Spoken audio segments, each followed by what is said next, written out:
Hello friends, ఇప్పుడు మీరు చూస్తున్నది నా వాట్సాప్ అనమాట. దానికి నాకు ఇందాక ఒక మెసేజ్ వచ్చింది, ఎస్బీఐ రివార్డ్స్ అని ఒక మెసేజ్ వచ్చింది. దాని కింద ఏపీకే ఫైల్ ఉందన్నమాట. సో తెలిసిన బ్రదర్ నుంచి ఈ మెసేజ్ వచ్చింది. ఎందుకు వచ్చిందని నేను తనకు కాల్ చేశాను. ఆయన ఏం చెప్పాడంటే, నా ఫోన్ హ్యాక్ అయిపోయింది, ఇట్లా నాకు తెలియకుండా వాట్సాప్ ద్వారా అందరికి మెసేజెస్ వెళ్తున్నాయి అని చెప్పారు. ఇట్లా ఏపీకే ఫైల్స్ వస్తే ఎవరు ఓపెన్ చేయకండి, ఇది ఎస్బీఐ అంటే అందరూ నమ్ముతారు. అదేవిధంగా ఇట్లా ఇంకా పిఎం కిసాన్ అని కూడా వస్తూ ఉంటాయి. ఈ ఏపీకే ఫైల్స్ రావడం వల్ల మనకి ఫోన్ అనేది హ్యాక్ అయిపోతుంది, మన డీటెయిల్స్ అనేటివి వెళ్ళిపోతాయి. కాబట్టి ఇట్లాంటి ఫైల్స్ వస్తే ఎవరు ఓపెన్ చేయకండి.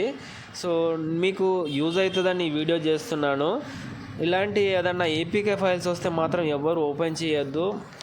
దీనివల్ల మనకి ఏంటంటే మన అకౌంట్ కూడా బ్యాలెన్స్ అంతా వెళ్ళిపోతుంది. మన పర్సనల్ డీటెయిల్స్, ఫొటోస్ ఇవన్నీ కూడా వాళ్ళకి యాక్సెస్ అవుతాయి అన్నమాట. ఇలాంటి ఏపీకే ఫైల్స్ వస్తే ఓపెన్ చేయకండి. ఈ ఇన్ఫర్మేషన్